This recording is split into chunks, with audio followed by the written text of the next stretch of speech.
Can you guys hear me?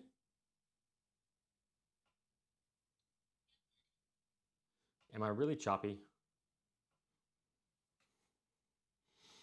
For some reason, I think I'm choppy.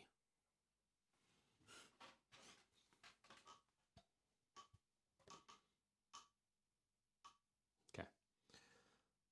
All right. Just give me one more second here, guys, and hopefully we'll get a few more people because we've.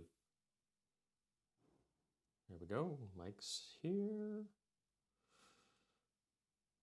All right.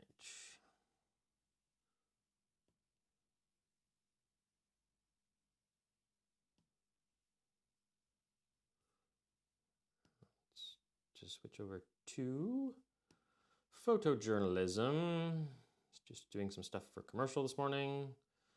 And find the attendance. There we go.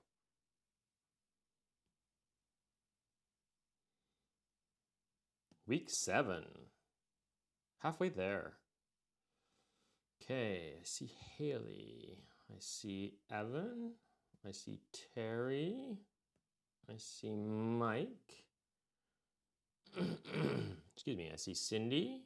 And no Pauline, George, or Amber at the moment. Okay, well, hopefully, excuse me, hold on.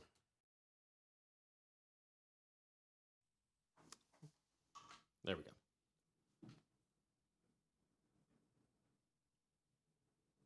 Hopefully they will show up soon. Let me just make sure my mic is the right one.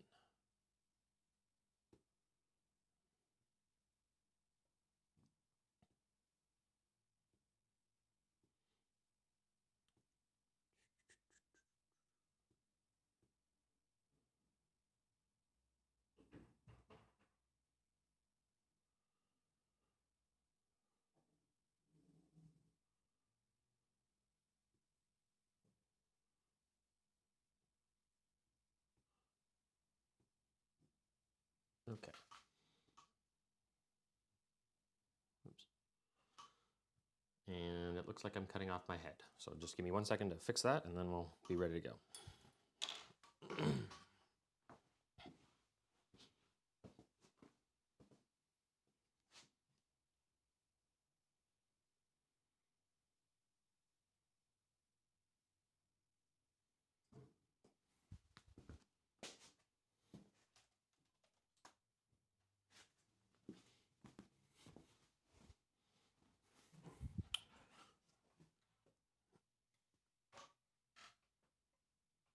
There we go. Now I got some headroom. Not max headroom, but I'm sorry, that's probably, other than Mike, nobody knows who Max Headroom is.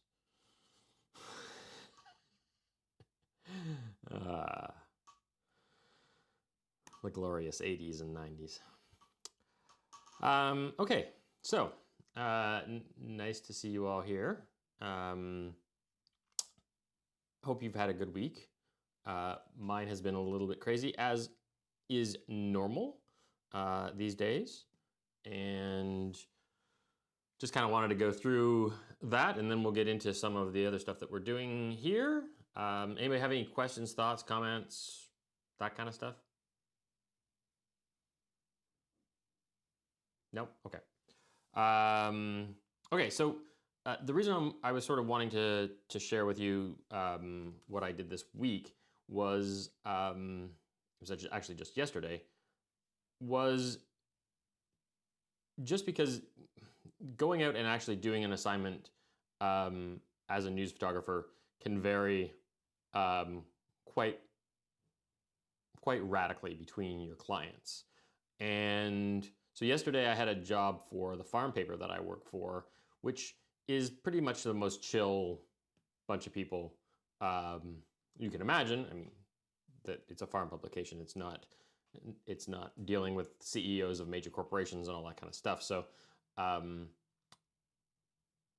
it's normally a nice gig, and they pay fairly well, although I did have to drive for 3.5 hours to get there and back.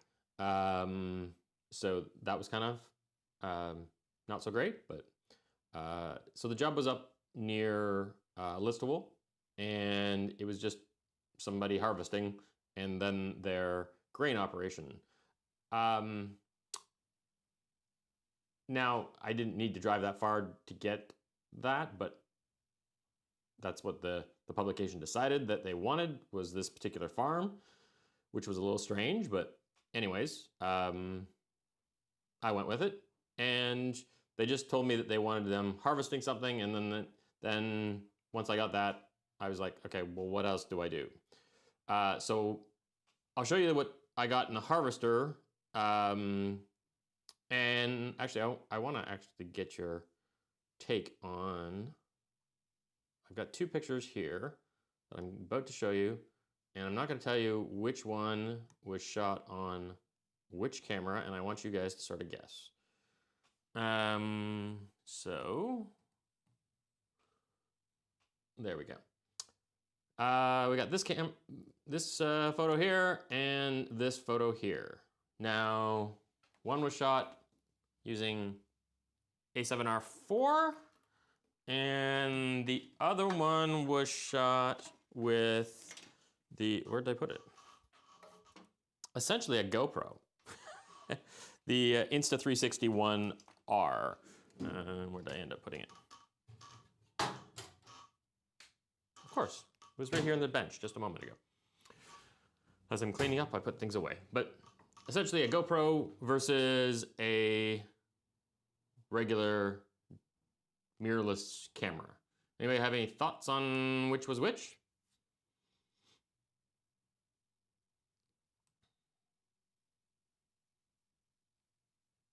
That one. So which one was the mirrorless? This one or this one?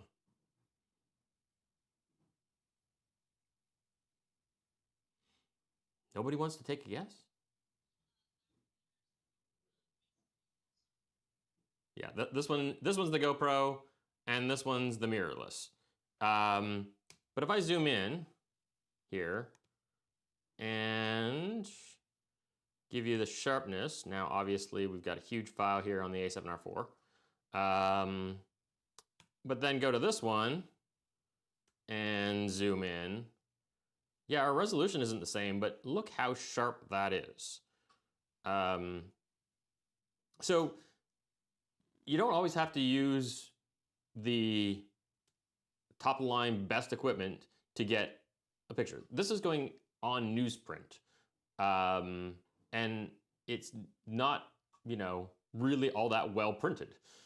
When you put, ink on newsprint, it kind of smears a little bit and diffuses, so you don't get anything really, really, really sharp. So something like this is just as good as this, never mind the content of the picture, but you know,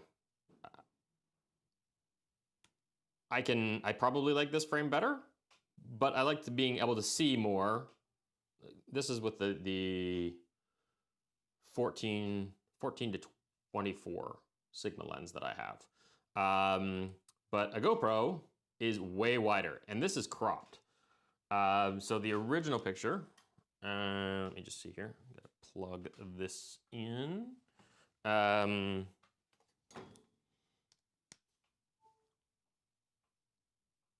So let me see here. Where are we? Yeah, by the way, I got a new phone. Finally. I'm now with the times. Let's go to 3. Is that the right one? Where am I? Yeah.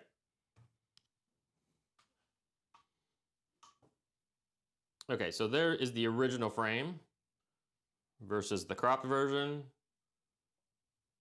So you can see how much space there is. I'm even in the corner if you zoom in. There I am trying to get out of the picture. If I had, this camera is got a really weirdo, very sensitive touch screen on the 1R. So I ended up continually changing it to be not really what I was wanting in terms of the settings. But I could have easily cropped this so that we've got the me out of it and the crop that we've got here, and then seen more of the field in front. So something like that, you know, using a really wide lens, trying to get some interesting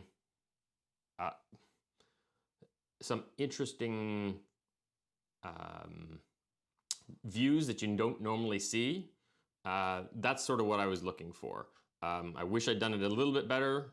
It's really cramped quarters. I don't know if anybody's been in a combine, but you know, when you're trying to shoot in there and be in there at the same time as the guys operating it, it's a little bit cramped to try to shoot anything. And we're gonna go through the whole sort of shoot inside there and just show you how much that I had to shoot. I ended up spending way more time in there than I had really wanted to. Okay, so you're not able to see that? Oh, because you're on the wrong one.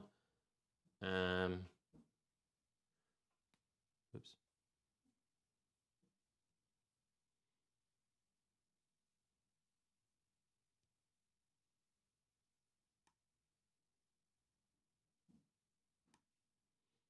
Okay, I don't think it's giving you audio there, but this is just the scenario shot with my phone. A video of how it is inside the cab. Play that one more time here. For some reason I don't have audio, but you sort of get the idea. And it's probably going to be loud anyways, even if I did put the audio. So using the camera that you have, or using something a little different isn't always, I mean, yeah, it's great having the best gear, but sometimes the best gear is whatever you can sort of get your hands on and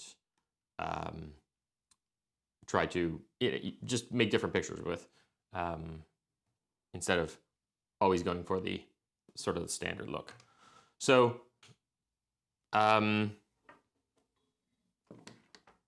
it's kind of interesting to shoot for this publication, because they just sort of let you go and do that. But I always want to get the best for them, even if they're a small publication, and you know, they deserve good quality pictures. They're hiring me, they're paying me, so you want to go out of your way to do something more interesting. They give you the time to do it. You know, it took me way longer. Had to go up and down the field twice rather than just the once, which I normally would have done, but yeah, it's cool. So, oops. Wanted to sort of go through the process there. So I took my speed light in there, as well as the speed light as well as the transmitter. So for the first set, I've got the speed light on the camera. And as you can see, the top is really gets blown out. Sometimes it doesn't fire. And the other problem is I'm now got this huge speed light on top of the camera in a confined space. So you've got to, sort of figure out the best way of doing it. I want the bottom part of this frame more than that. So I've gone down a little bit, but it's difficult because if I tilt too far, then the flash starts spilling different places. It's just a little odd. So you want to just try to get a bunch. I probably could have left it there. It's not a bad picture. Wanted some pictures of the actual process. So shot some while they were stopped, got out and shot that. And then tried to get back in and find some other angles. And this is me working the, don't know why. Oh, there's a deer out there somewhere. Just trying to shoot it, but anyways, me trying to work it so that the flash is giving me enough fill. So if you look at the shutter speed here, which I haven't got up for you, I'm at 4,000th at 2.8. So we're high speed sync here. And since we're in so close, it's easy to do. I guess I could have dropped my ISO. It's set at 400. I guess I could have dropped it, but we still would have been in high speed sync. So after a bunch of frames,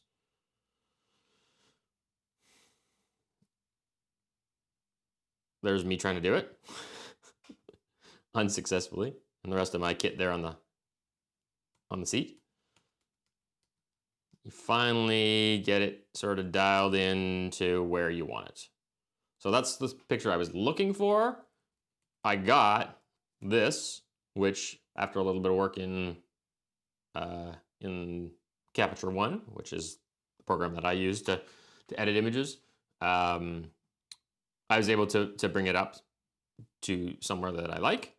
But again, this side here, probably not as much as I would have too much over here and not enough over this way. But at least I have somewhere for him to look.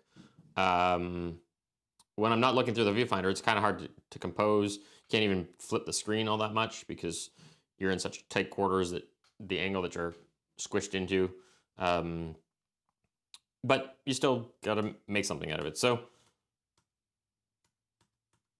moving the flash around now I've got it off camera. So I've got the camera in one hand, flash in the other.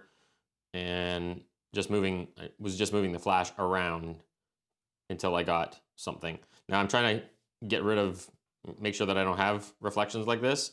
Obviously in an all glassed enclosure, except for the back here, you're fighting with reflections and stuff like that. Plus, what are you want a softer light a little bit, so you try to bounce it a little bit off the ceiling, but then it blows out the ceiling if you try to do that too much. Plus, it also gives a different color cast. So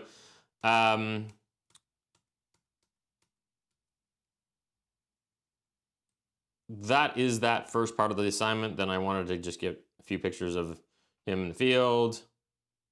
Actually, I should have probably sent this one. Oh well. From outside. And so that was sort of the first half, and I really could have just left it there. But I wasn't totally happy with it. I've shot that kind of a picture before for him, for that publication. So I thought, okay, is there something else that I can get? And what else might they be looking for? So I get on my phone after this and give the editor a call, and he's like, oh, well, I'd love to have him getting into the combine. And by that time, he's down the field, and I'm already in my car driving back towards the actual farm buildings, because this was a few country blocks away. And I said, okay, well, I'm gone, he's gone. Can we do something else? Maybe at the elevator, because they own an elevator as well. So there was that conversation that I had with the editor. I should have called him beforehand. He gave me a few sentences of instruction of what he was wanting, was somebody harvesting. But he didn't go into it. So, I got the standard guy in the combine picture, and then picture of the combine like this one. But so it ended up that wasn't really what he was looking for. For some reason, he didn't necessarily tell me what he was wanting. But, or maybe it changed from when he sent the email. Who knows? But so I sort of had to run with it. So his thought then was, okay, let's go to the elevator and get a line of grain bins or whatever lined up to and unloading, that sort of thing. And let's do it from a long ways away and shoot it long with a long lens and sort of stack them up. Well, of course I get to the elevator and there's nobody there. One big truck does pull up. So I do end up shooting that, as well as a social distancing sign. And just try to find a way to frame this up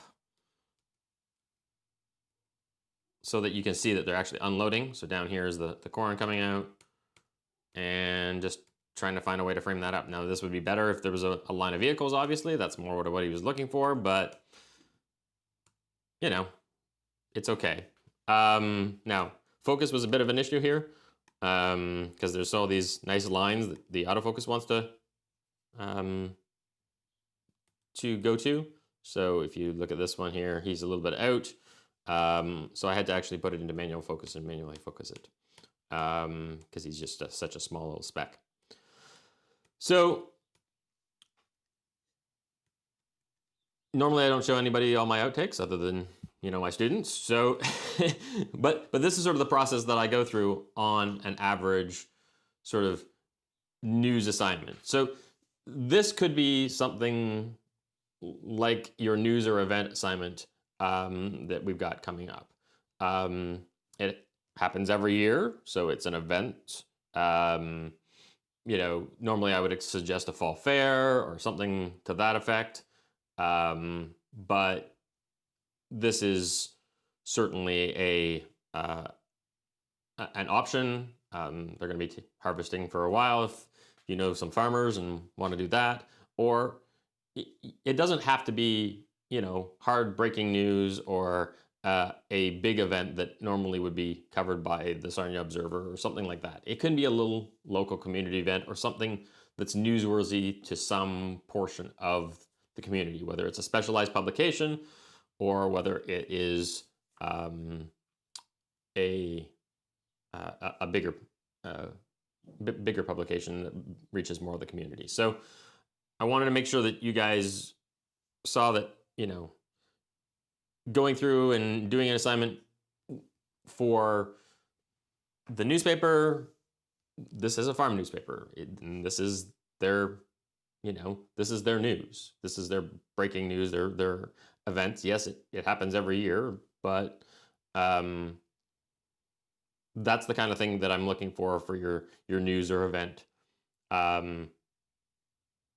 photographs. Now, you can go wherever you want with that, but I think, it just allows you to expand your options rather than, oh, geez, there's no city council meeting that I can go and cover, or there's no, annual book fair or something like that, which would be a normal thing to cover for this assignment you have coming up, which I will note I had totally screwed up the date that it was due. So I apologize for that. I had to do next week, but that next week is your break week. So you have that off, and it had said it was due on the 2nd, but it's due a week later than that. And if you do have problems finding something, just drop me an email, and we can probably, if you do find something that's like later in that 2nd week that you need to cover, or that's what you've decided to cover, then I'm okay with you doing that.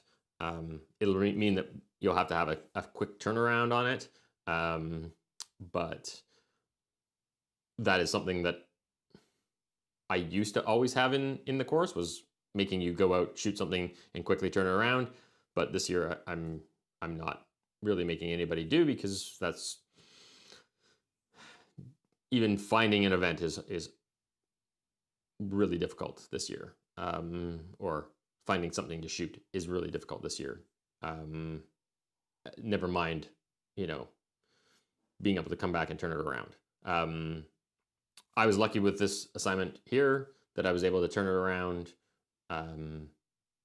in, well, later that night.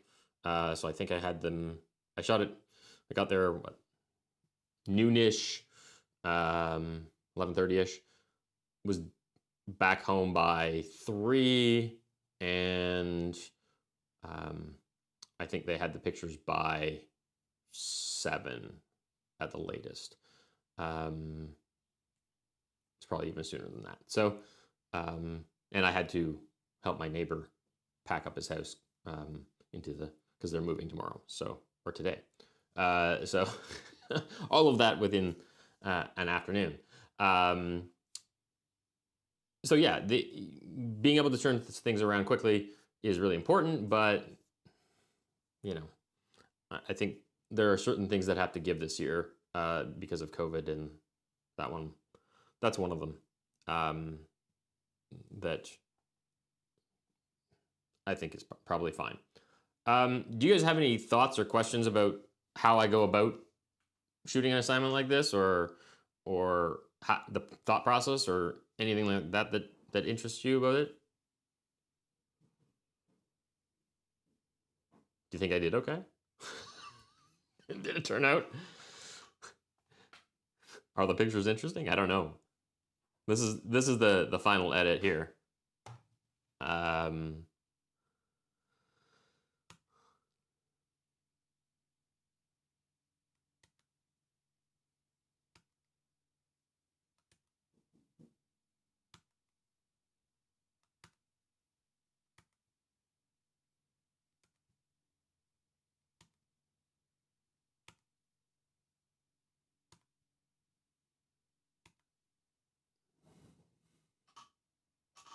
So that's what I ended up coming up with.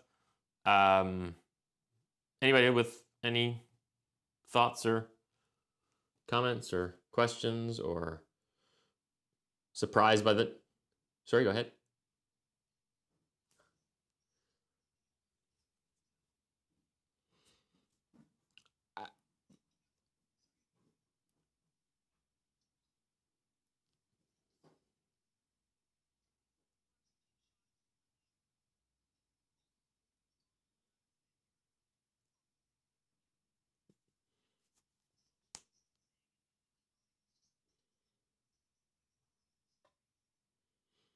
Yeah, and that's what you sort of want to do. I mean, it's... COVID certainly is different in a rural community. His dad, when I went to meet him, he was the guy that was unloading the grain. I mean, he even shook my hand, which I found a little bit alarming. But, when you live out in the middle of nowhere and you only see people that live out in the middle of nowhere, I guess it's not that big of a deal. Obviously, I went and, put a goop of hand sanitizer on my hand moments afterwards. But I didn't want to be rude. If he's... I'm not going to go to... Obviously, you saw me wearing a mask, so I'm wearing a mask inside the cab there. But when I was out in the farmyard, I wasn't, because I was away from him. And then at the last moment, he comes up to me and shakes my hand. So, when you're going through and doing a story, you've got to do a lot of things and try to show as much, but you got to make a rapport with these people. So if I, sort of brushed them off, and that might not have been so great. Obviously, I had to look after my own health, but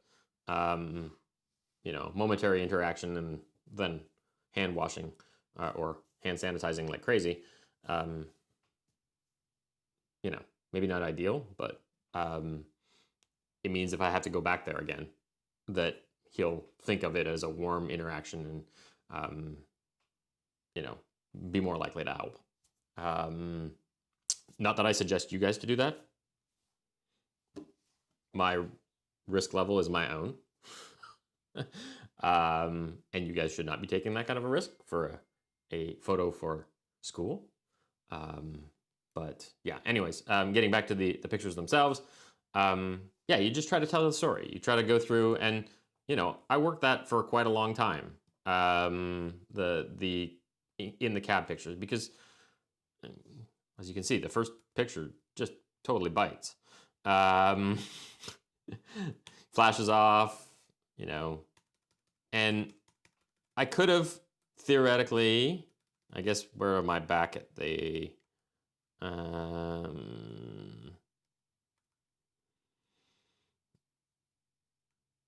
so here I'm back at the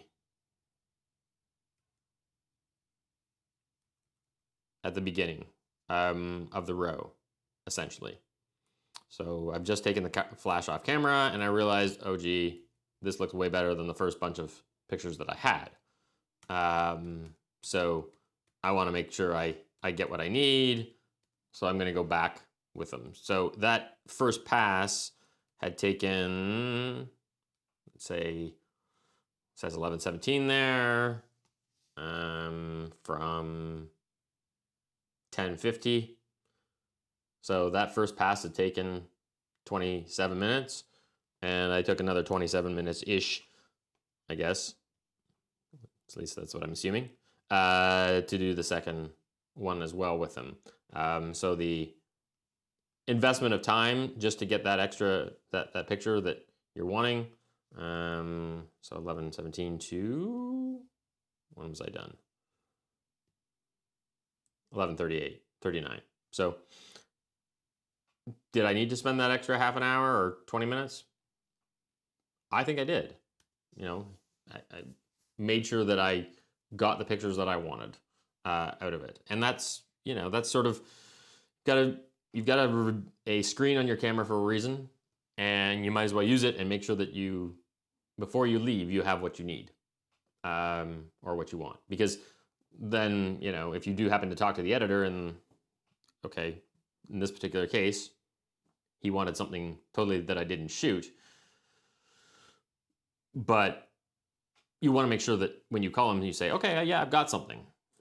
I'm coming home, or I'm planning to come home. Is there anything else you need? But, this is what I have, and I'm certain that I have something good. Whereas, if I just stopped halfway, it was okay. But I think the majority of those pictures I ended up using were from this other set here, after we had gone back the other way. So yeah, just some thoughts about how to go about that, and sort of how to handle a photo assignment. And I shot 191 photos at this one job over the course of 2.5 hours or whatever it was, or 2 hours. So you need to shoot enough to get what you need. And as you can see, I mean, there's a whole whack of frames that are very similar, but he turns his head, and then maybe he's not quite in focus, or I'm thinking I can maybe make a little bit better angle, and there we go. So shooting through a problem, and sort of seeing how things progress, is probably what you want to do, because you don't necessarily know always what you can improve the first time you take your camera up to your eye and shoot it. You can kind of have go through and shoot through the situation and go, okay, look back at the images. Okay, this is what I want now. So one set, and then, okay, let's reevaluate, continue to do better and do better. In the studio, it's a little bit the same sort of process, but generally there's not that same time constraint. Whereas when you're doing something like this, you don't want to take up too much of your subject's time. And, you're not getting paid near as much as you would on a commercial job that you're doing in the studio. So you want to be efficient, and you want to make sure that you get what you need and get in, get out, that sort of thing. So that's sort of why I wanted to go through that. I mean, it's very similar for most of my my assignments, that you start somewhere and you sort of work through the problem, but then you also have to realize, okay, yeah, I've got this part of the problem solved, but let's get something else, and let's get something else, just in case what your vision of the assignment is different than what your newspaper, wire service, whatever's vision is, so you can get those extra angles or different setups or scenarios, or and this is all a controlled situation. This is not breaking news. So if you go to a breaking news situation, you still want to not necessarily focus on one piece, but sometimes with breaking news, if you go to explore at different angles and that sort of thing, sometimes you will miss the shot that you need. So it's a little bit of a different situation there with breaking news versus versus your assignment that is arranged or prearranged, or doesn't have that unknown quantity to it. If it's a breaking news situation, you just don't know what's going to happen. Like that barn that's on fire in front of you, the wall may collapse at any moment. And if you happen to just be walking along trying to find another angle for it, then you might miss that.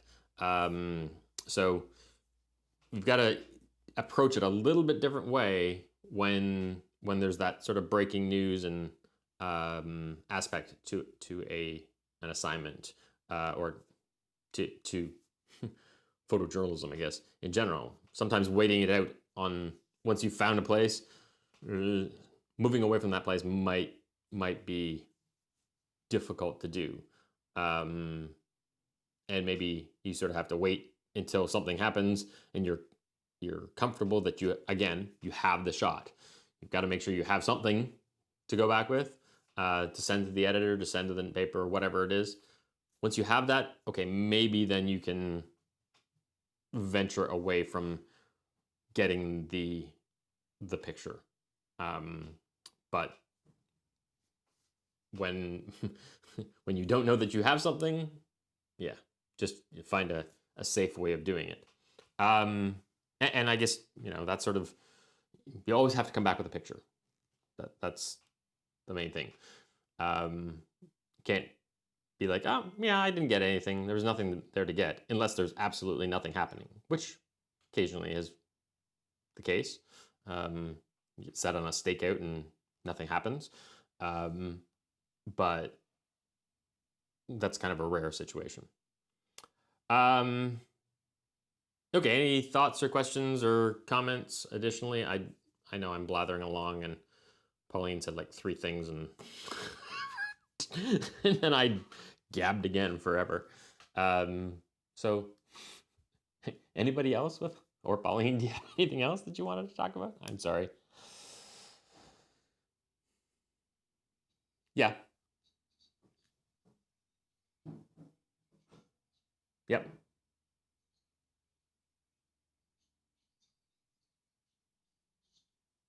Every single frame. Yeah. Yeah. Because I just don't have the time to go through and delete. I mean, I guess I could just take my selects and then invert the selection and delete everything else. But usually, I don't usually want to do that until a later time because, just in case they come back and say, hey, do you have anything else? Right? So, yeah, I've got 10 or 12 hard drives downstairs in my office. And then a entire case full of CDs from when I used to use CDs to back everything up. Do I suggest doing that? No.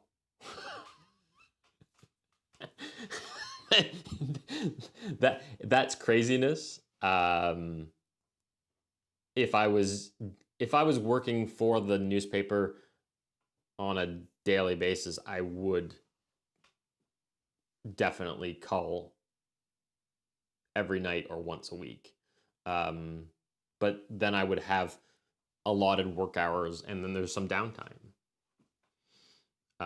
So then, yeah, culling and archiving what I need to archive for the paper. So yeah, maybe you have your rough edit that is, well, let's see what my edit was. My edit was 14 on this set. But maybe say I'd go even looser of an edit and go 20 pictures.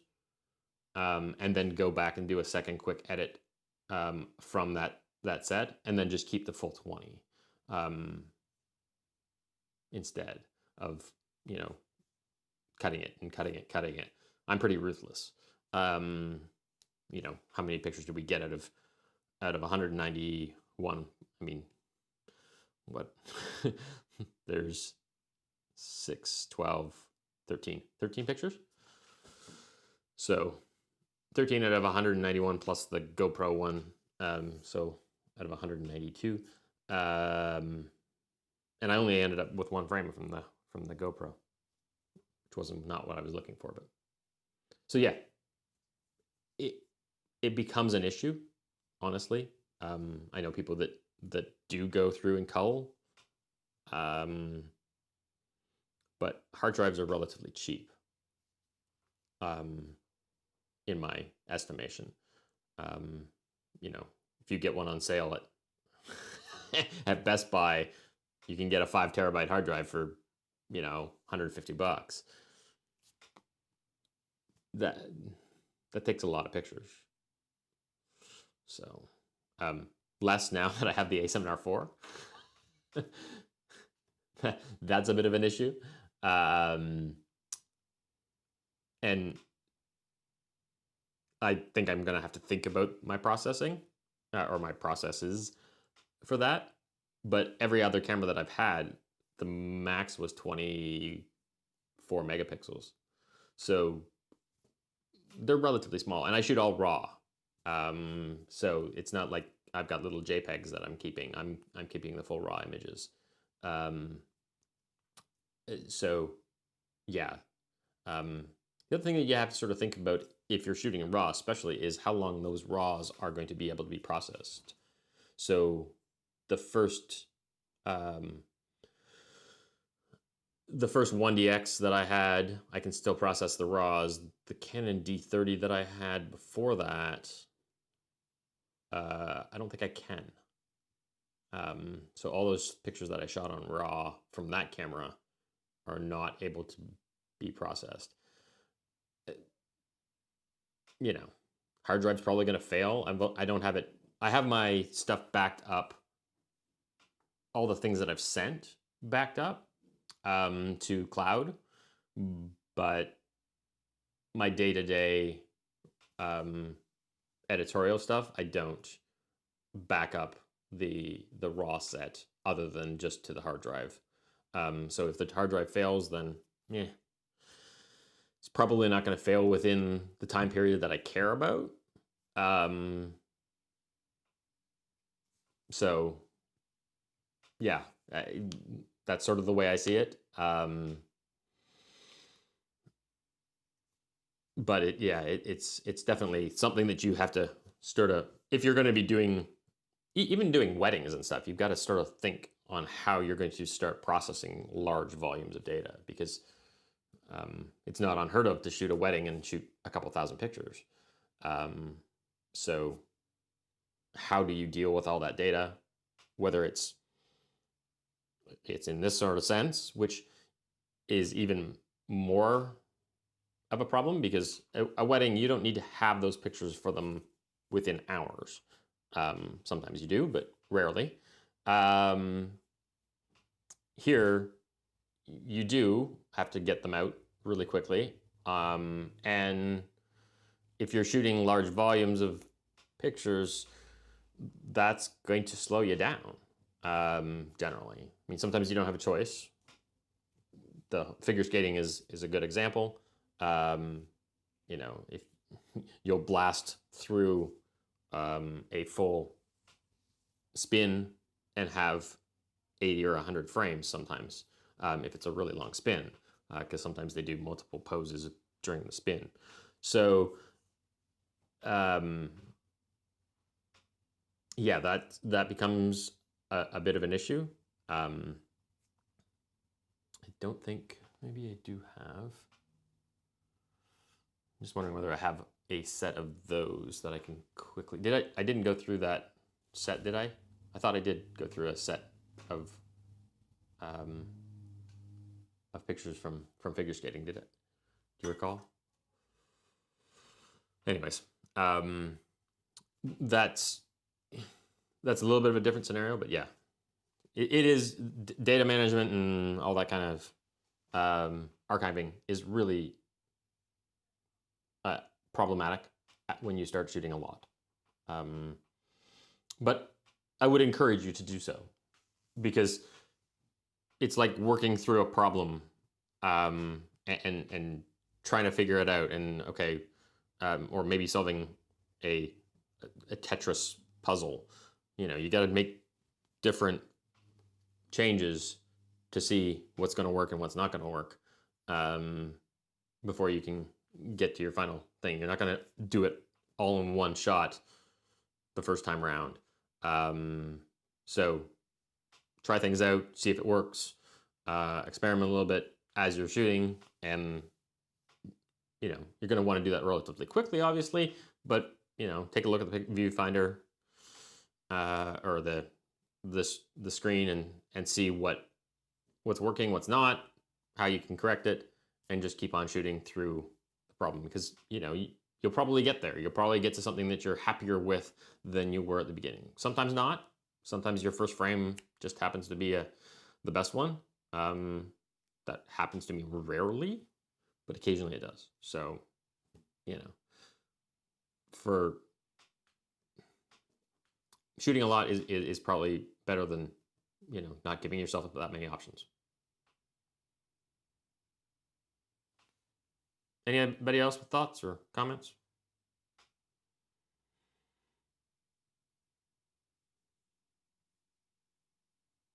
Okay, cool. So next up, we went through your assignments for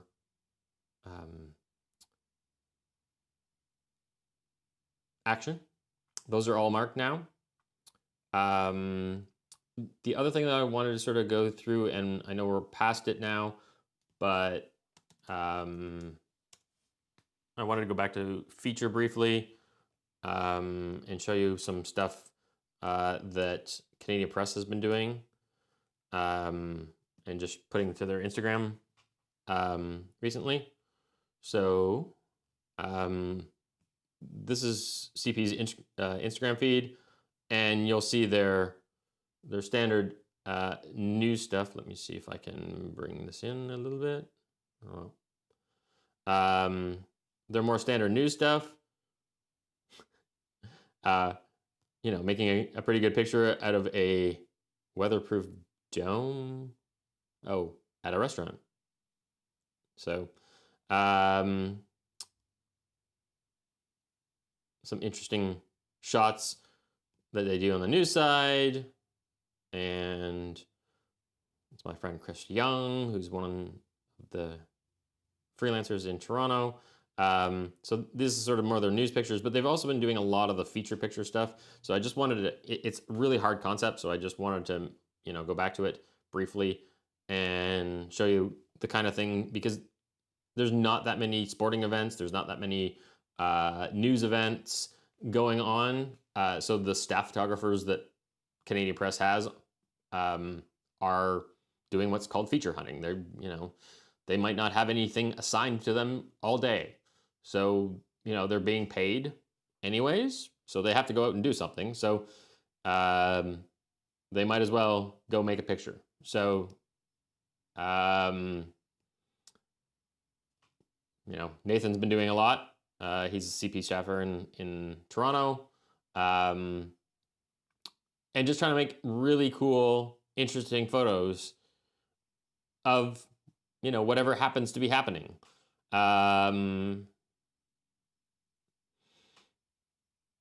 Finding cool things and then placing something against it. Interesting weather pictures. I love this one. So this is half news and half, feature picture. Shooting with enough depth of field to get the dog in focus, as well as the guy way the heck. I mean, I'm sure there's quite a bit of separation there. First, you have to make sure your sensor's clean to be able to do this, or else you're going to be spotting dust specks, which is totally fine. That's the one thing you can do on an editorial picture, is if you've got dust specks from your on your sensor, you are allowed to clone those out. Something we're going to be talking about a little bit later today is a little bit more of the ethics of photojournalism. I'm going to go kind of come back to that. But yeah, that's the one exception. You're allowed to get rid of dust specks or any malfunctions of your camera, or that sort of thing. But that was sort of on the edge. It's a news event, the Liberal leader in BC during the provincial elections making a speech, but to put the dog in there as well, I don't know what Johnny was thinking. It was Jonathan Hayward, but he comes up with these kind of interesting things on the sides of events that are great feature pictures, and they can work as a news picture as well, but it's just an interesting look at things. Even this, just a woman walking past some gargoyles on at a house in Thornhill. Not the best feature picture I've ever seen, but it's something that Nathan has to go out and do. There's some more. A cyclist, finding some lines to shoot in Montreal, Paul Chesson.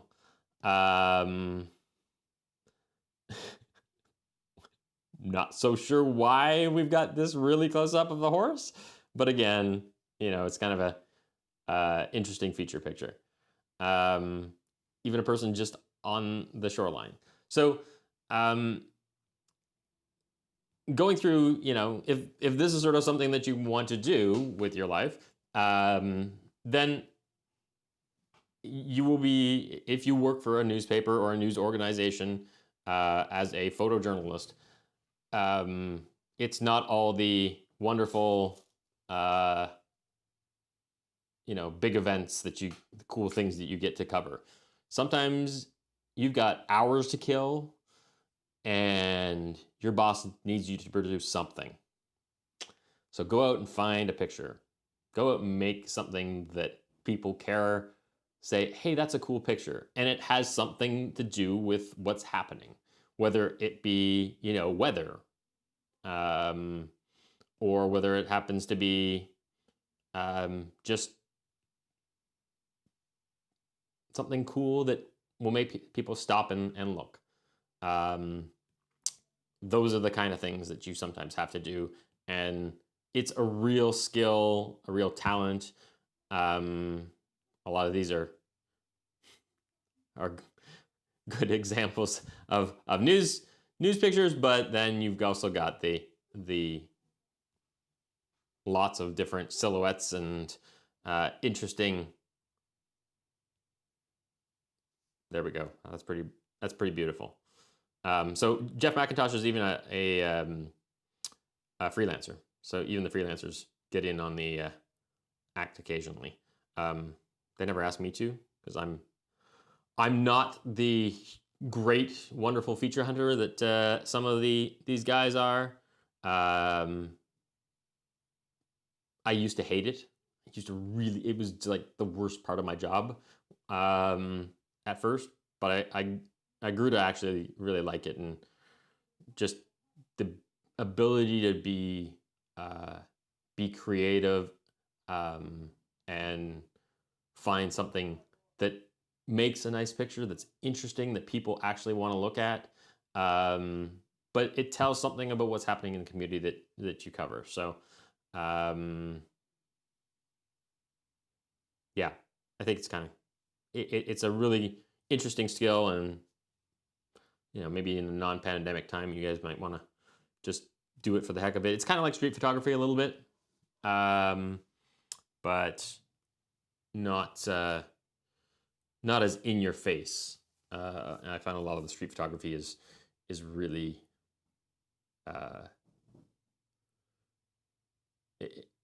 what people consider good street photography. I don't even find all that interesting of photos sometimes, and definitely some of their techniques are some of the more outlandish guys are very odd and disconcerting, but this generally you don't have to bother people. You just try to make a nice picture that tells something about what's going on. So I noticed that over the last little while. I wanted to circle back and show you, sort of, because there's been a lot on CP's feed recently. So okay, we're gonna switch over to the ethics in just a second here. If you don't mind, I'm just gonna get some water because I'm feeling a little parched and I'm out. So can we take like 4 or 5 minutes, and I'm gonna grab that, and then we'll be right back to do the regular stuff. Okay? Sound good? Okay. Bye.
Okay, and we're back. Hopefully you guys are all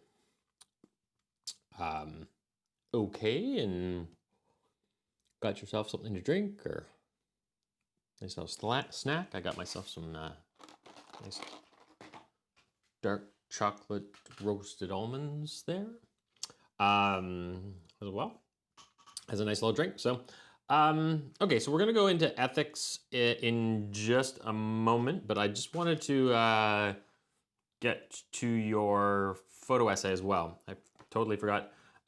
Looks like I hadn't hit the button for you guys to be able to see your term project details, and all you saw was what was in the slides. So I just wanted to bring that up on the screen, and then we'll hit the publish because I hadn't changed the date on it yet. So this is going to be the details for that term project. Many of you have given me your ideas and hopefully are running with them. What I'm looking for is a series of photos that tells a story, preferably over a period of time. Now, it doesn't have to be a long, huge period of time. It doesn't have to be between, over 3 or 4 weeks. It can be 3 or 4 days, preferably not 3 or 4 hours, but, maybe that is what all the time that you have to spend on it. But I would say that you probably wouldn't want to necessarily always put that 3 to 4 hours together all at once. So if you could do that, an hour here, an hour there over the next little while to be able to tell the story, that would be much more preferable. Partially because you get to sort of take a look at the images that you have, digest what you're trying to say with those pictures, and then maybe plan out what you want to do to fill out the rest of your story. And you'll also have an idea as to what you got yourself into and where it might go by doing this more than once, or going back more than once, or even if you're not going anywhere, just the process of shooting the pictures, having to think on it, digesting, and then, seeing what you need, where are the little pieces to be able to tell this story in a logical fashion. I had my other course over at Conestoga, just gave me a bunch of photo stories, and for most of them, I found that they did it relatively quickly, and they didn't really have that. They're good journalists, most of them, so they sort of understand the story arc, so they got that part of it, but there was always something missing in the bunch. So they didn't, maybe they were missing a piece of the story that they could have easily gotten. You could see that it's there. It's a shot that they could have taken from the other pictures that they've submitted, but you don't always see it. When you're looking through it after the fact, you might be like, oh, I wish I'd shot this. Well, so if you can sort of plan this out, this photo story out, to be able to go and shoot something, assess, shoot something again, and it might be just twice that you have to go, or it might be 3, 4, or 4 times, or something like that. And I say go, but doesn't necessarily have to mean you're going far afield and doing that kind of thing. So a social issue or news story is the most desirable, but the least possible this year. It's still can be done, and it can be done safely without an issue. But it's harder, just because you have to keep your distance for the most part. Again, I mean, we talked about the possibility of using the harvest as a long-term story, or as a news event. Well, it can be a long-term story. You go back to the same farm. Well, what are they doing today? What are they doing? That sort of thing, day after day, and just sort of document how the whole harvest progresses. Now, you probably would have wanted to start that back in September or beginning of October, but that's sort of the track that you want to take. I mean, it could be anything in the community, how people are dealing with COVID, especially the less fortunate, the homeless, that sort of thing. But again, your level of risk has to be taken into account this year. So if it's a lot more narrow, that's totally fine. I get that. It's not an issue.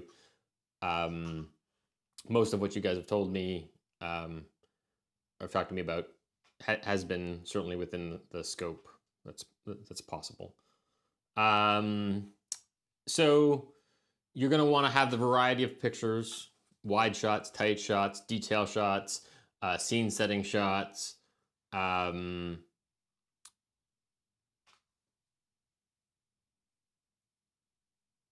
You tend to want to keep it simple, and not get too into the weeds with this kind of thing. I mean, if you get really into the details, then the whole overarching story is going to be lost. Even if you've got great detail pictures, that still might not translate as well to a viewer as they might say, oh, this is a great set of detail pictures, but I'm missing the emotion, or I'm missing the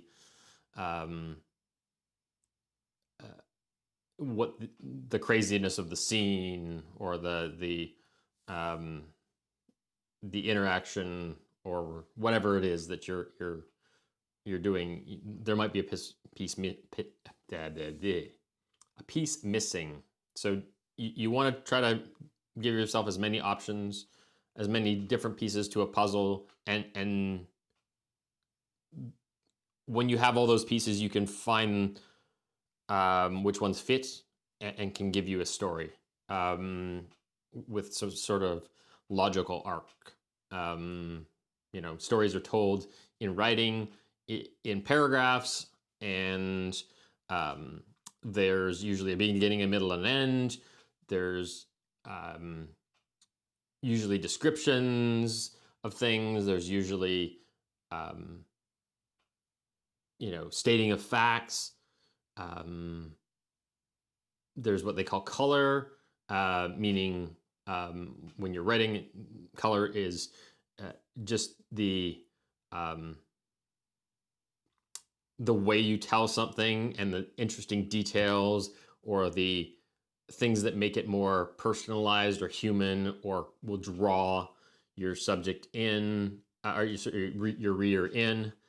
You're wanting to do the same sort of thing with a photo story.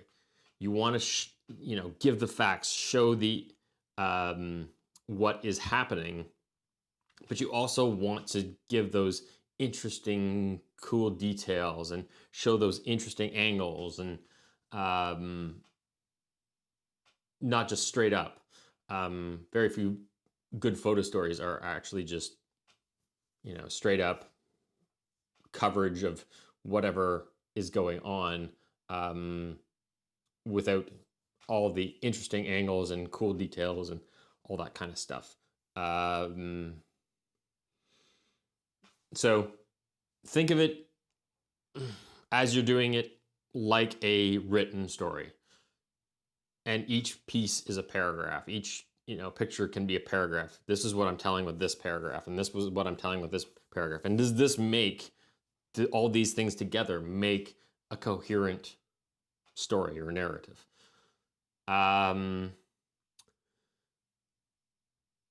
So what I'm looking for you to present, I want to have all the pictures. I want them all sort of labeled in whatever way you want them to be.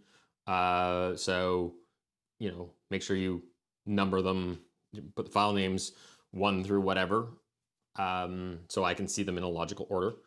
Or I shouldn't say logical order. I can see them in the order that you want me to see them. If I sort by file name. So try to do it that way. Also, you're going to need to find some sort of way to present to me now, or to present to the class.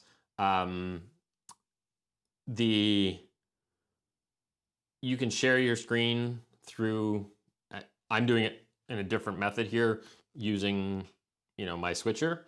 But in Teams, you can show your screen. So if you can come up with either a PowerPoint or a slideshow of some sort for when you're presenting to the class on our final day, that would be great. If you want to do it as a video that you just hit play, or if you need me to hit play, that's fine. I can have it on my computer and we can just stream it from here. This only has to be a visual story, a still visual story.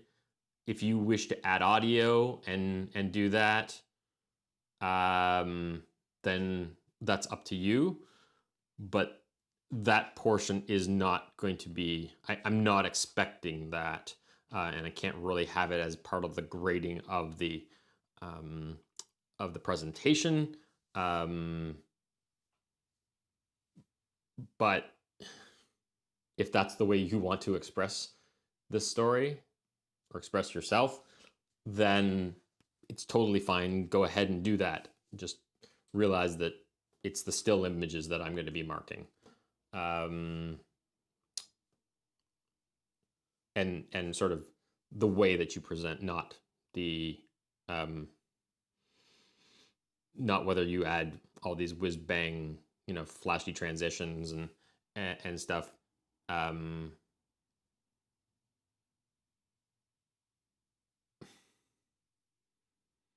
That sort of thing. So you also want to keep it relatively short. I mean, I've got here that says 100 images would not be unreasonable. That's probably more for one of the other years that I was, that gives you a lot more opportunity to go out and shoot. But somewhere around 20 images would probably be great. You don't want to bore people. You don't want to have them going, okay, yeah, I've seen this before. I've seen just a variation of this. Even if it's less than that, I'm okay with succinct, but I wouldn't go below 15 by any stretch. 20 would probably be the minimum, but if you say what you need to say in 15 images, I wouldn't be knocking you. When I was in university, I would sometimes write an essay that would be 470 words rather than 500 that the prof has asked for, and they'd come back at me and say, you didn't write enough words. But I've even had them say, okay, well, you were supposed to write 500, you wrote 470 or whatever it was, but you told me everything I needed to know. You didn't gussy it up. You didn't beat around the bush. You told me, and granted, I was in generally journalism and political science and that kind of thing, not in pure English courses. But that, if you can say what you need to say in a little bit less than 20, that's totally fine. I mean, 100 is a lot. I'd probably only say you would want to ever go to 40, 50 max, but because otherwise you're not being focused on the story. Starting with 100 images, certainly, but I probably personally would cut it down. Sorry about that. Didn't mean to hit my mic. You can do it as a book style if you wish, and we can just sort of flip pages. You can do it as a slideshow program, or a slideshow of some sort, whether it be PowerPoint or one of the others. I believe that Lightroom allows you to make a slideshow, so that's an option too. You also have to give me several paragraphs with the slideshow, covering the background, a story synopsis, and sort of an outcome, if there is any. And also just give me the particular issues you encountered or any personal thoughts on it. This doesn't have to be all that long, 4, 5, 6 paragraphs. If you have a lot to say, again, I tend to be, here I'm long-winded. I totally understand. You can barely get me to shut up. When I write, I'm very succinct. So maybe I should do this course by writing completely. Anyways, I'm kidding.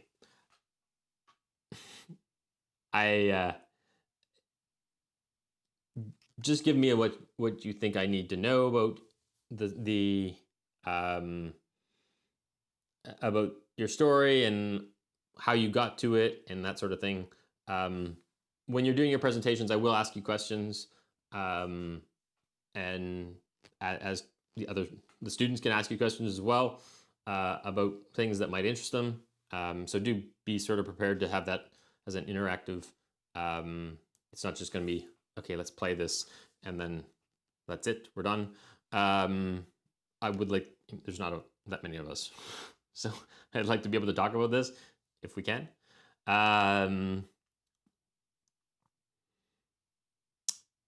It says abbreviated cut lines for each of the individual photos can be included with your slides or on the content, but you do need to have full caption information in the metadata, or preferably in metadata, but if you need to do it in a separate file, Word file or whatever, just make sure I know which picture goes with which.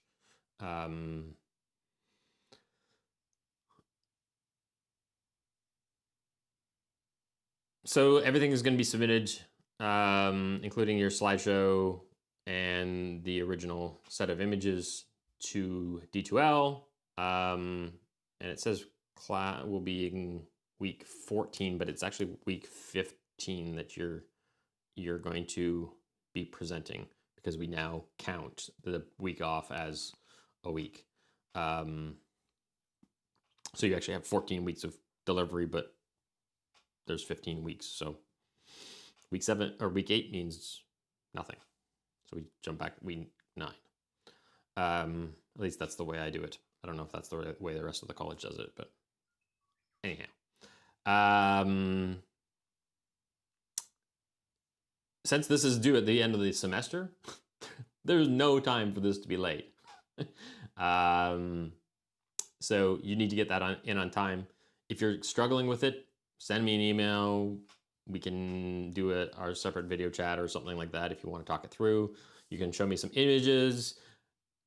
This can be a process. It doesn't have to be, here, Jeff, this is my submission, and I have nothing to say on it. I'm not going to, give you a pre-mark on it or anything like that. But if you need to talk it through and work through what you're doing, and, we can talk about images if needed to, if we need to. So that is that. and I will make sure that it's posted here with the wrong dates and that sort of thing. So for some reason, I hadn't opened that up, but it should be done between our two classes, this class and the afternoon class.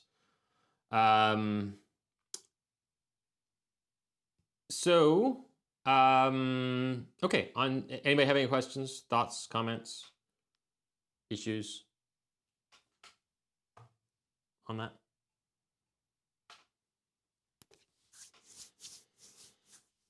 Nope. Everybody still with me? All right, last bunch of things today. We're just going to go back over some of photojournalistic ethics. Yeah.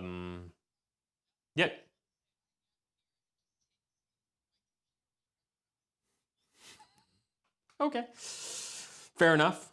Am I still choppy, by the way? Like, I'm looking at my screen down here, and I'm like working at like 3 frames per second or 4 frames per second. Are you guys seeing? Sorry, was that?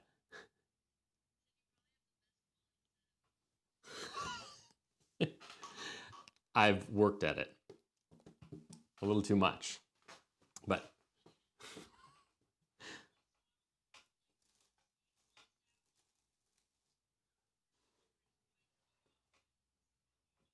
okay, cool. Good.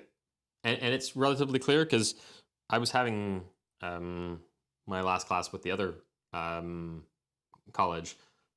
My audio was terrible.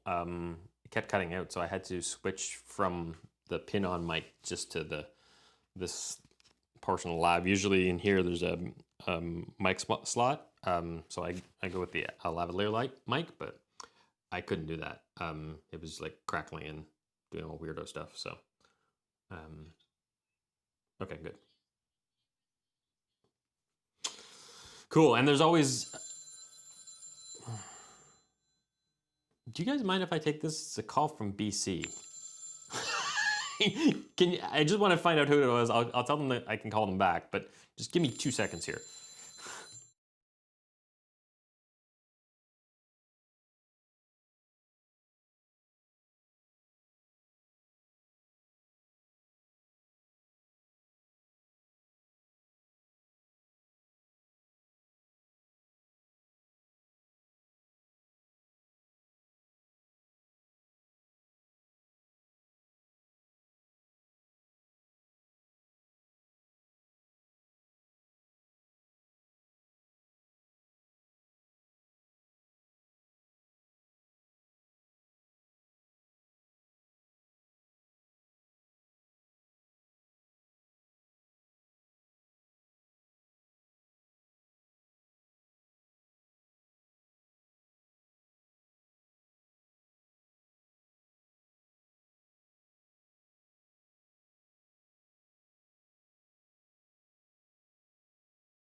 Sorry about that, guys. So that was actually just a guy asking for a photo for free.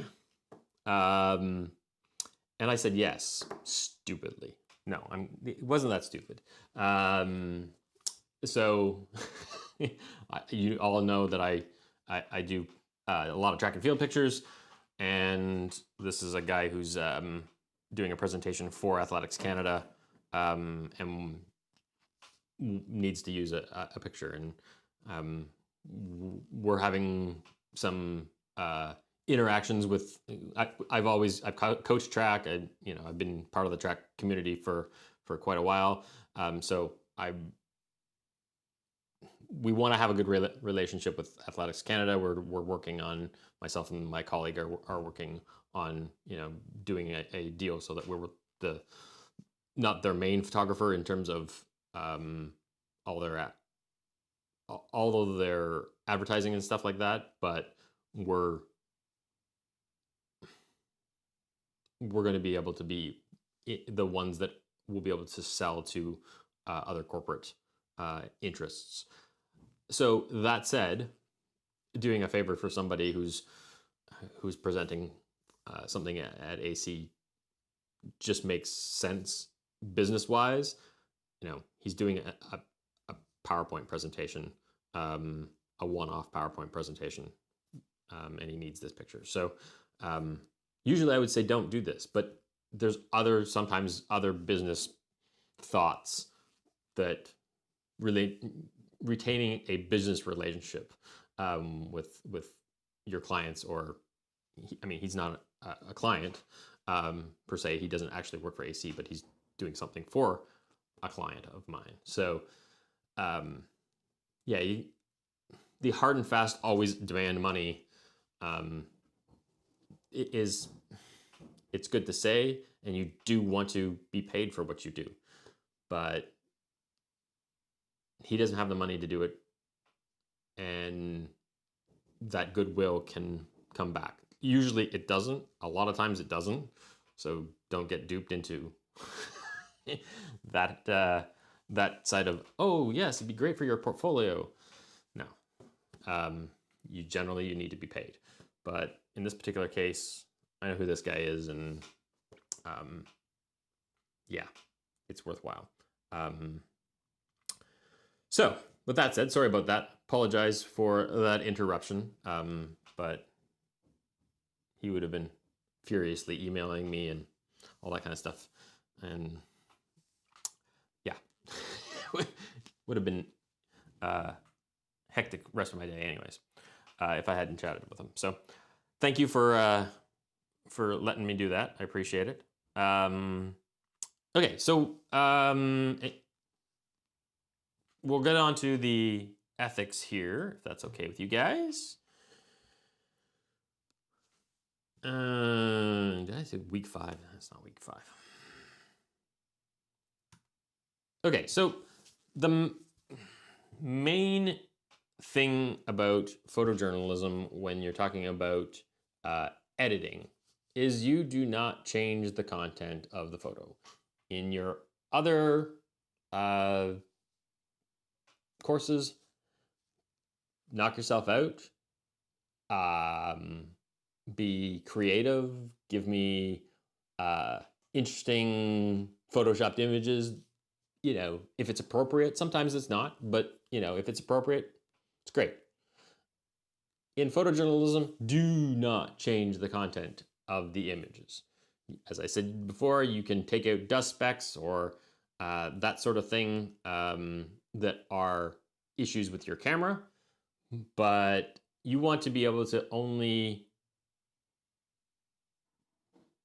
edit it in a way that you could have done 100 years ago, meaning pretty much not at all. You want to be able to lighten it, you want to be able to darken it, you want to be able to correct color, all the things that make a picture show what is happening in a truthful way. Doesn't mean that you can't go a little bit to the edges there and make a silhouette or something like that. That's totally fine. But you can't, because maybe your dynamic range on your camera is really great and it doesn't crush the blacks down, or whatever it is. But if that's the way you're seeing the image, that's what you're attempting to do, it still shows the truth. And that's what you want. You do not want to change the content at all, of an image. So you can sharpen it to make it, because most cameras have an anti-aliasing, or yeah, I think it's anti-aliasing filter that's in front of the sensor, which makes moire or moira or whatever, moire I think it is, the weirdo pattern caused by a bare sensor, to, it's when you've got weirdo colors in your shirt and whatever, or in fabrics. You can sharpen an image to get rid of that. You can, add some contrast to give it a more punchy look. You can increase the saturation in a realistic way, because again, you might have shot it in a way that it was a little bit flat, and you can certainly adjust any of the parts. I guess if you look at Lightroom in your develop tab, any of those that will make it look like a accurate representation of what the scene is, that is fine. But going beyond that and starting to play with the content is absolutely forbidden. So the NPPA is the National Press Photographers Association, and they have a code of ethics that they have put out, and that states, as a journalist, we believe the guiding principle of our profession is accuracy. Therefore, we believe it is wrong to alter the content of a photograph in any way that deceives the public. And that is the key. You are, as a photojournalist, making you are recording for history, whether it's, history this week or history that, somebody looks 100 years from now and says, this is what happened in this place. You are wanting to show this, and it is your goal to show everything in a truthful way. Sometimes your pictures don't look the way that you would like them to look. There could be something better. Something is annoying in the picture, but it was there. Live with it. You can't take it out. You can't add something. You can't try to recreate a moment that wasn't.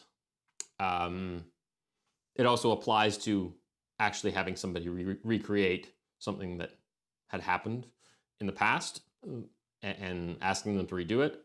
That's also, in my opinion, a no-go. But in Photoshop itself, you have to be very, very cognizant. So, it's an example from a long time ago. It still happens today. I'm sure that, back in the early 2000s, when Photoshop was sort of I wouldn't say new, because it was newer. It had been around since the 90s. But in the early 2000s, when everybody was shooting digital, or starting to shoot digital by 2003, and transmitting all their pictures from their laptop and that kind of thing, it was maybe some people got the idea that they could alter And this picture here, during Gulf War version 2, yes. So the war in Iraq. The LA Times ran a photo on its front page that was a composite of two pictures. And the photographer was fired while he was in Iraq. I don't know whether they paid for him to come home or not. That's something I don't remember. But when you're in a war zone and you've screwed up so bad that you get fired, you've definitely done something wrong. So this was one of the pictures. Here was the other picture. But two photos into one was a giant loss of credibility. Now, this photo by itself is pretty good. Sure, the interaction, I mean, maybe there is a moment where the guy is looking. This may actually have happened where something like this did kind of occur. But it didn't happen in his viewfinder. And that's the problem. I'm totally fine with this picture. I mean, you know, it's still a great moment. This isn't even a bad moment, although I don't really like the pole on the right. I probably would have cropped that out. But cropping is fine. You know, it's just selecting what portion of the scene that you're seeing, and that's done by the camera anyways. You know, you don't see 360 degrees all the time. So when you're taking a photograph, you're automatically narrowing the field of view, and cropping something out, it is just narrowing that view so that you're deeming this portion to be important. So that's totally fine, but taking the picture and putting the two together, that isn't. And people are in the past have wondered how do you know? It's probably hard to see on your screen. Usually I'm doing this on a big, huge projector, but this guy here in this picture is this guy here in the composite, or this guy here. So there's a bunch of faces there's a couple faces that repeat in the two halves. So this guy back here, that head, and this head are the same person. So if you look close enough, you can see these details that make it, you know, obvious that it's a fake. Now, does it lie completely? No, this, as you can see, this sort of actually happened, but it didn't happen exactly as it's shown.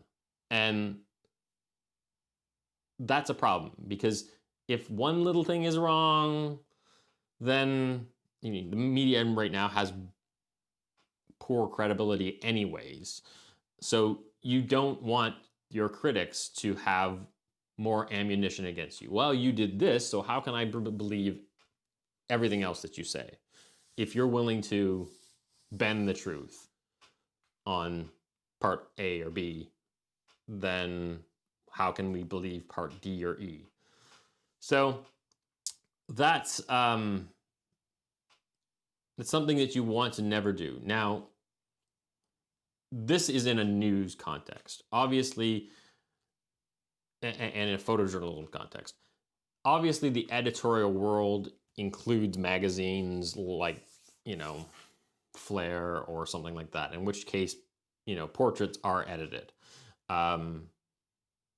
But we're talking the news side, and documenting things that actually happen or trying to pass things off as reality. I'll leave you to look at that particular link there. There's a couple other examples. Leading Spanish newspaper withdrew and reprinted its Thursday edition after discovering that its front page picture that supposedly showed Venezuela's president being treated in Cuba was a fake. They went to the extent of reprinting the picture, which probably cost them a huge amount of money to do, because they wanted the record to be straight. This was not real. We got duped, and we want everybody to know that we got duped. We don't want to be ever accused of not telling the truth. So it was important for them to do, and that at whatever expense. Now, there's a lot of people that are really good at Photoshop. And this is a pretty good Photoshop. It looks really realistic, to be honest. The guy did a really good job. But the backstory to this is it got picked up after his friends had shared it outside of his little group. So he shared it to his friends, said, hey, like, look what I can do in Photoshop. I just got these 2 images. It's so cool, blah, blah, blah. It was just a joke between him and his friends. But it circulated outside of that circle, and that original meaning was lost. It was, there was not the original story that went along with it. So, you do have to be careful, especially if you are a journalist, to make sure that you don't put out these things even for fun, because, your credibility can be taken into, or can be thought of poorly after that.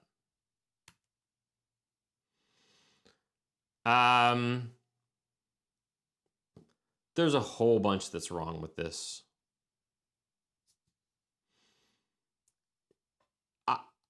I don't know what the graphic designer was thinking. They obviously needed more space, so they just sort of extended her, a little bit and clone the water. But, that woman would be an Olympic volleyball player with arms like that. And, she probably could even be a boxer, because you could stand off so far and smack the other person. It's just, you've got to be, you've got to make sure that when you're making an edit, even if it's in the living section, this is not your hard news section of the newspaper. This is but it's still part of the newspaper. So you can't be going and making these kind of changes. Not to mention the fact that it looks like it says "shit yourself," which, hopefully that designer doesn't work.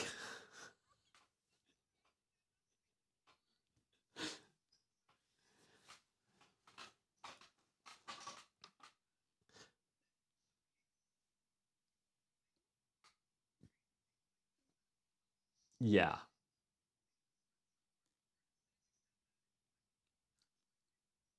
Yeah. And not the fact that her arm is 4 miles long, that it says "shit yourself." But,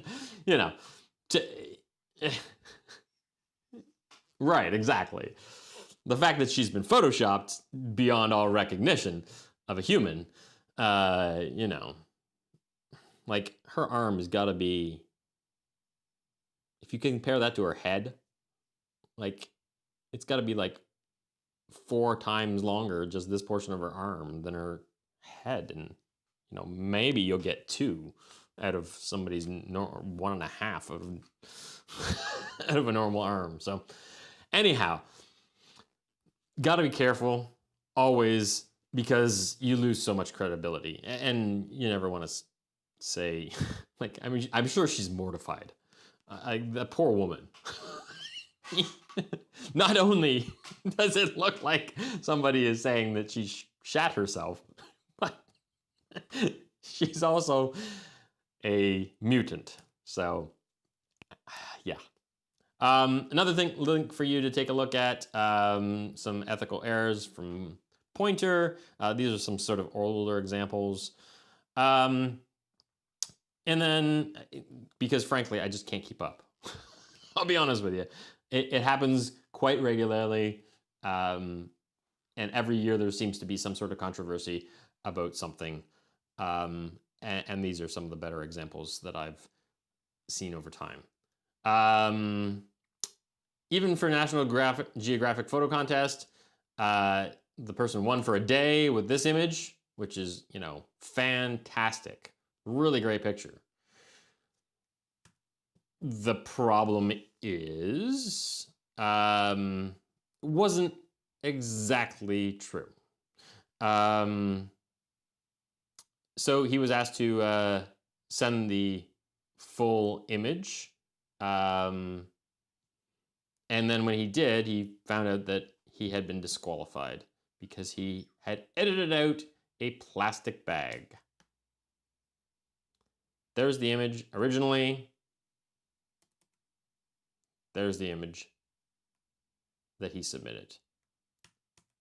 He added out this plastic bag on the right-hand side here, which seems like no big deal to me in terms of visually, but he could have just cropped it here and never had the issue. He never needed to fake it. I mean, it doesn't...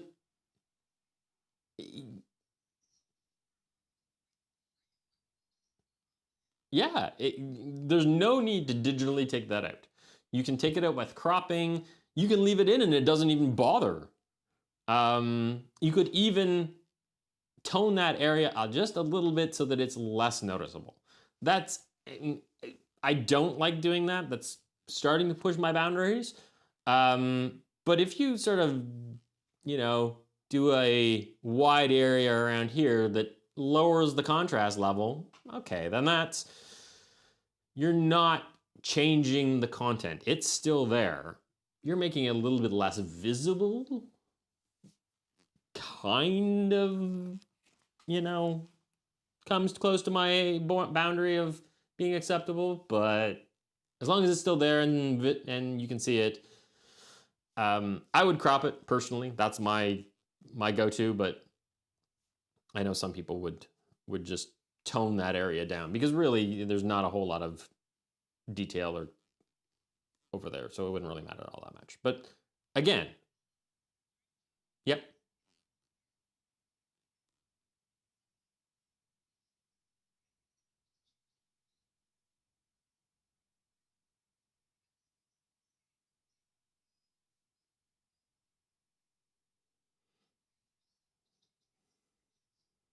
Yeah, when there's no set aspect ratio needed, then it doesn't really matter. I mean, this is probably close to 2:3 as it is, and if you were to have it as an 8:10, as long as this person is in, like, you can snag it right at the very, very edge there, and even a portion in it of it in to just give it a little bit of room, if it's not all that noticeable. So I don't know.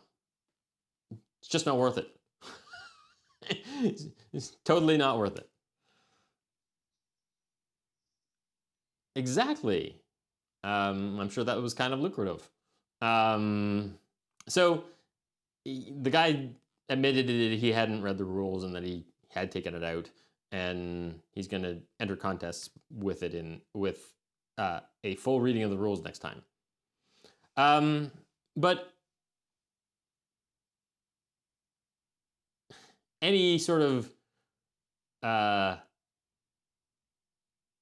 any sort of deviation from the truth gives a black stain on the image. And you really need to avoid that in journalism. There's been people that have been huge names that have been outed as cheats recently. I shouldn't say recently, but relatively recently. Steve McCurry is one of them. Here's the original picture. And there is the final picture that he submitted. So can you see all the little things that he changed? There's just so many of them. This is a wonderful image. Yeah, there's a little bit of distraction in that first one. But let me just see. Oops, sorry, hold on. I don't know. I don't see the need. Yeah, it's a little bit busy, but does that matter? You know, is it hugely distracting that you've got this person standing here, that you've got this guy here and this cart and this one back here? You know, I just don't find it all that distracting. It's maybe a little bit less, but just me. Yeah.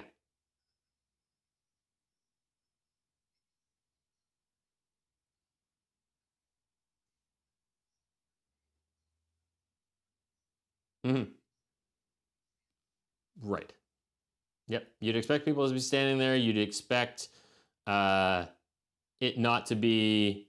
Let's see if I can get this to stop going back and forth. It's doing it automatically. Sorry. Stop.